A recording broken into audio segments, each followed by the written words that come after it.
5 লক্ষ? তুমি কি মজা করছো? কেউ কি জন্মদিনের পার্টির জন্য 5 লক্ষ খরচ করবে? আমি তো আগেই বলেছি এলা ধনী, আর আমাদের মতো কোনোদিনই মিলবে না। চলো ফিরে যাই। হে অনন্যা বেবি, আমার কথা শোনো। আমরা বিয়ের জন্য প্রথমবার বাইরে এসেছি, তাও 3 বছর পরে। আমরা তোমার জন্মদিনে এসেছি, এজন্যই আমি 3 বছর কষ্ট করে টাকা জমিয়েছি। ভেবে দেখো, এখানে চারপাশের লোকদের পোশাক দেখেছো? ওদের প্রত্যেকটাই হবে 5 লক্ষ বা 6 লক্ষ টাকার। আমাদের জামা কাপড় জুড়ে দিলেও আমরা 2000ও হবে না। তুমি ডেলিভারি বয় হিসেবে এত কষ্ট করে টাকা জমিয়েছো, দয়া করে এমন করো না। অনন্যা বেবি, অপ্রয়োজনীয় চিন্তা করো না। ভালো মেয়ের মতো টেবিলে বসে থাকো, আমি বিলটা দিয়ে আসি। আমি সব দেখে নেব, ঠিক আছে? যতই চেষ্টা করুক অনন্যা অভিনবকে থামাতে পারল না। অভিনব, অপেক্ষা করো। তখনই সেখানে এক ধনী মানুষ হেঁটে যাচ্ছিলেন। আকস্মিকভাবে অনন্যার তার সাথে ধাক্কা হয়। ধনী মানুষের দামি কোট ওয়াইনে নষ্ট হয়ে যায়। স্যার, দুঃখিত, আমি অনিচ্ছাকৃতভাবে করে ফেলেছি। অনিচ্ছাকৃতভাবে? তুমি কি অন্ধ? একে এখানে কে ঢুকতে দিল? দুঃখিত স্যার, আমি এই কোটটা পরিষ্কার করে দেবো স্যার। তুমি কি এটা পরিষ্কার করবে? তুমি কি এই কোটটির মূল্য জানো? আমি এটা ফ্রান্স থেকে 20 লক্ষের বিনিময়ে আমদানি করিয়েছি। এর জন্য তুমি কি বলবে? বিষয়টাকে বড় বানাবেন না স্যার, সবাই দেখছে স্যার। অনুগ্রহ করে স্যার, আমি এখানে চুপচাপ চলে যাব স্যার। তুমি চলে গেলে এই স্যুটটার জন্য কে জবাব দেবে? কে পরিশোধ করবে? আমি তোমাকে এত সহজে যেতে দেব না।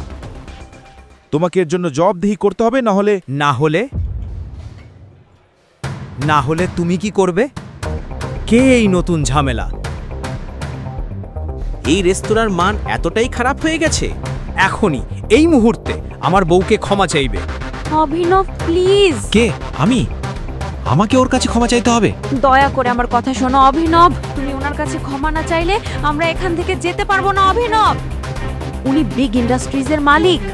কোনো সমস্যা তৈরি না করে ওনার কাছে ক্ষমা চাও। আমার মনে হচ্ছে তুমি আমার কথাটা বুঝোনি। তোমাকে এক্ষুনি আমার বউয়ের কাছে ক্ষমা চাইতে হবে, না হলে তুমি কি করবে? আজকেই আমি তোমার জীবন ধ্বংস করে দেব। তুমি কি জানো আমি কে? তুমি কি জানো এই শহরে আমি কত বড় হীরা ব্যবসায়ী? মিলিয়নিয়ার, ট্রিলিয়নিয়ার সবাই আমার পকেটে। আমি চাইলে তোমাকে মেরেও ফেলতে পারি। আমি চাইলে এক চুটকিতেই আমি তোমার পুরো ব্যবসায় ধ্বংস করে দেব। দেখতে চাও? করো, যদি পারো করো।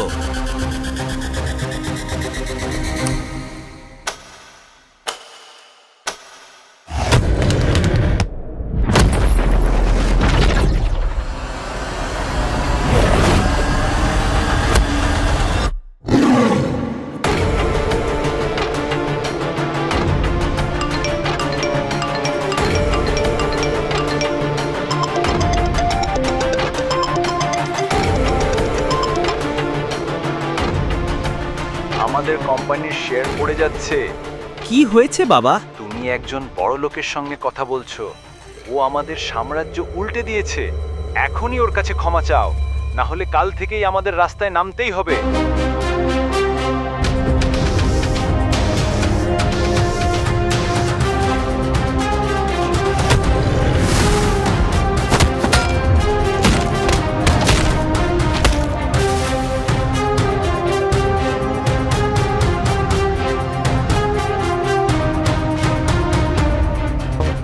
আপনি কে স্যার?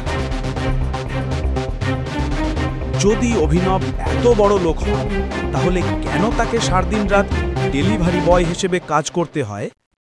অভিনব হচ্ছে এক জামাই। তার শাশুড়ি তাকে কাজের লোক বানিয়ে রেখেছিলেন। তার শাশুড়ি শারমিলা অভিনবকে রান্নাঘর থেকে বের হতে দেখে তাকে লাঞ্ছিত করার চেষ্টা করে।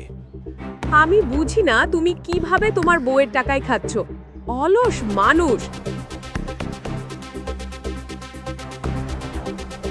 আমার পা ব্যথা করছে, এসো এবং ধরো। আমার একটা জরুরি কাজে যেতে হবে, আমি আবার ফিরবো। হাই, তুমি এমন আচরণ করছো যেন একে কোনো হোটেল মালিকের সাথে দেখা করতে যাচ্ছ। তুমি তো খাবার ডেলিভারি করতে যাচ্ছ। আমি তোমাকে সেই টাকা দেব। এসো এবং আমার পা ধরো।